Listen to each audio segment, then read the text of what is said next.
So how did you meet this person? How did you come across it? What happened? I was just randomly scrolling through Facebook, and I seen she came across of like suggested friends, and I don't know, it was just something about the profile, the picture, that made me want to just say, add friend, and then and I think I saw that she was in California. There's another thing too, so that's why I hit the add friend, and then from there, like, as she said, she sent me this message like, "You have a great smile." I would kind of just watch what she was doing randomly. I saw she went to Louisiana for Mardi Gras.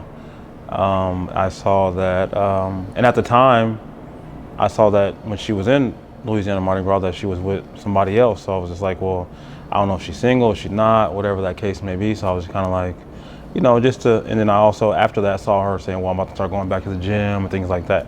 So for me, I just wanted to be that extra support, extra encouragement to doing that.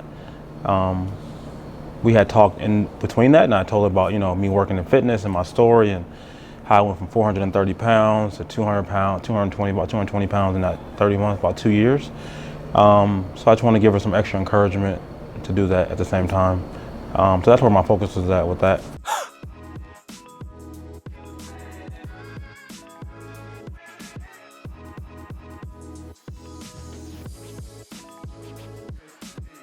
I text him like, all of this is a lie.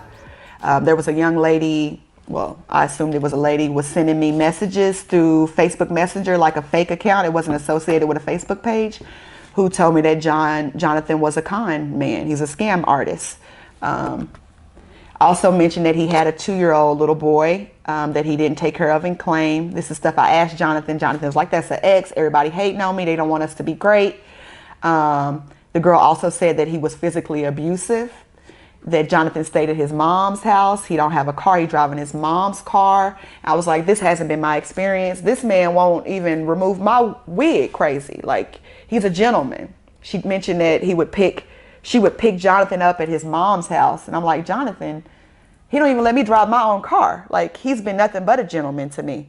I'm like, and you talk about he's a scam artist. I don't know what the scam is, because I feel like Joanne, the scam artist. I've gotten a lot out of this relationship. Like, I haven't really given him anything except my free love and spirit, and loved on him. Nothing financially, nothing that's monetary I've given to him. So, but as this was all ending, I realized what she was telling me was very much true. No, Jonathan didn't beat me, but she went on. I spoke to the girl. She sent me pictures. I have them. Yeah. So that Saturday, I called several times. I could also see where he was reading my text messages because he had receipts. And then he stopped. At some point through all the text messages I was sending him, he stopped reading them. I don't know what happened. And then I started sending messages to his sister like, this is all odd that Jonathan gave me fake police reports. He's pretending to be whoever your sister-in-law Lisa is. He's also pretending to be Haraya, his baby mama. She was like, oh, I'm in an important meeting. I'm gonna talk to you when I'm out of there. I still haven't heard from the lady, Felicia.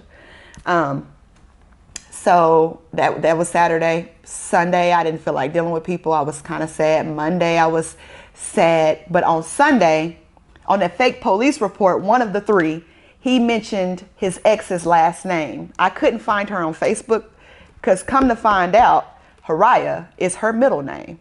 Her first name is One. So when he gave me that fake the fake police report, he put her last name in there, and that's how I was able to find her. Sunday, I sent her what I thought the fake messages were, and said, hey, I was engaged to Jonathan. I feel like he was pretending to be you through text. Like, I know that sounds crazy. So she hit me on Monday like, I've been waiting for you. Like, yeah, Jonathan, no, I would definitely not say those things about him. I can read them if we want to read them. Let's find her. And that's when everything was connected. So I was engaged to Jonathan and I have questions. I actually thought you and I was texting about Isaiah, but now I think it was Jonathan texting through an app pretending that it was you. And I sent her photos of some of the conversation. She goes, wow, this is Monday. Wow, definitely was not texting me. My name is One, but my middle name is Haraya. You were definitely not talking to me by reading this message. You are not the first woman or man to contact me in regards to Jonathan.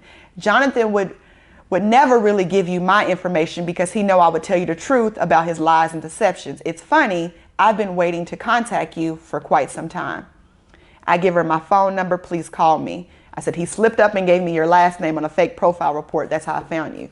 So she calls me Monday, and that's when she fills me in. And Jonathan got her for several thousands. She mentioned him being on parole. I was like, parole? Gave me his parole officer's phone number. I called her. He actually got off of parole last year.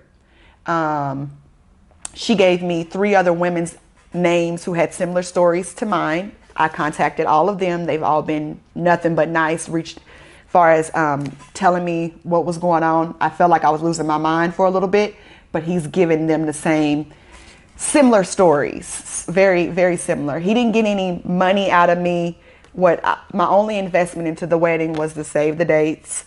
But I feel like it's my job to let other women know because there's several more victims that I don't know about, and your friends are at risk.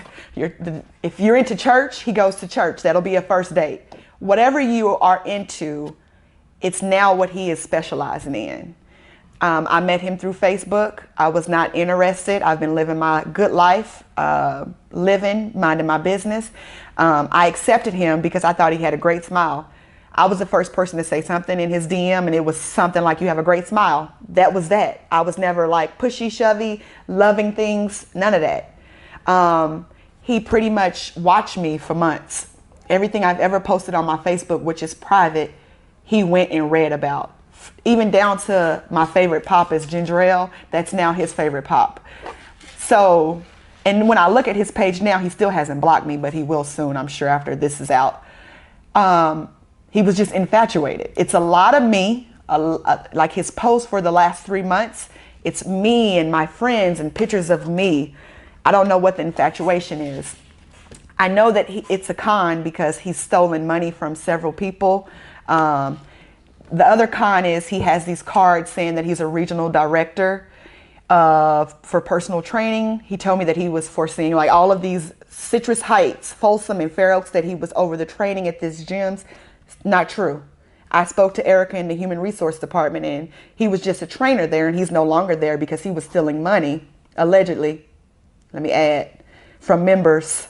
And they were sending him personal payments through like Venmo, but he's no longer at the gym. So when he tells you he's a director of any of this, it's all a lie. It's all a scam. With the other women, except one, he got money out of them. Yeah, and I can't say that Jonathan didn't love me. That's when we talk about mental health. I think he loved me at his fullest capacity, if that makes sense. Like, I don't think you giving me cards after cards every time I see you having a card. What part of the game is this? If anything, I'm Joanne the scammer, because this is the part of the sickness.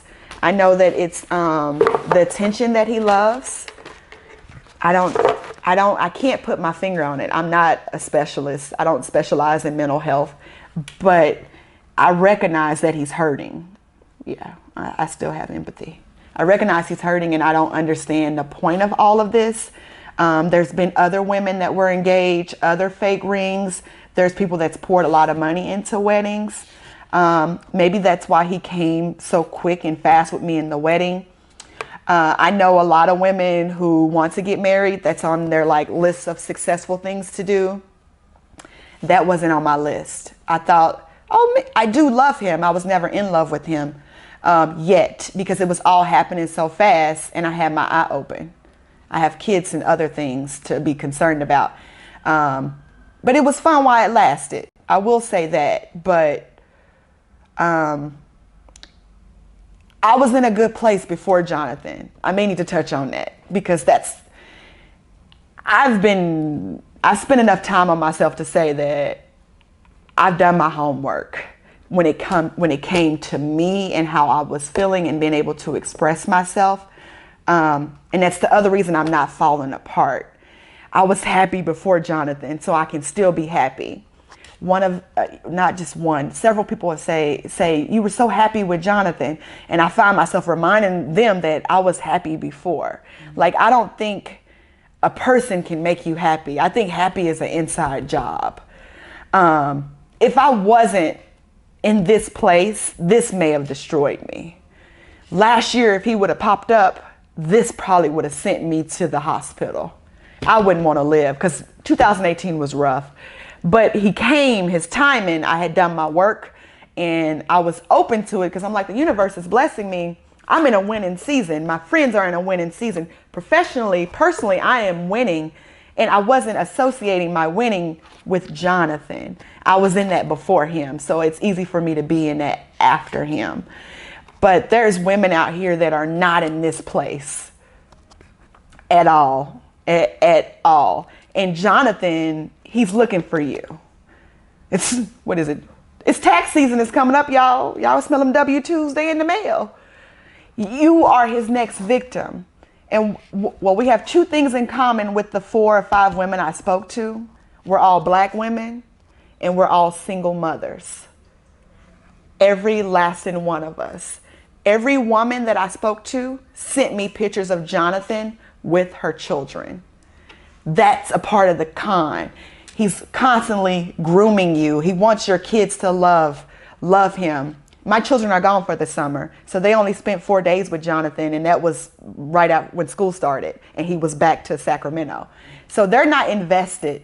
But if you have little children, even older children, he appears to be great. He cooks, he cleans, he comes across as a provider. There's lots of gifts, there's trips. So I didn't have to come out my bag financially. I still find myself looking over my shoulder because he invested a lot in me and there hasn't been a return. So for the first week, I thought I had a lot of negative thoughts. And I had to snap out of that, self-blaming. I love to go there like, Jenna, how did you not see this? Or are you so stupid? Are you so dumb? But then I had to come up out of that because that'll cause depression.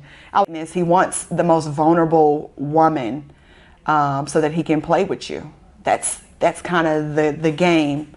And maybe that's why he left me alone because, I'm trying to think about it now, looking back, like he was feeding me, like he was meeting my emotional needs, which he knew from studying me, and I'm good at expressing how I feel. He took advantage of that.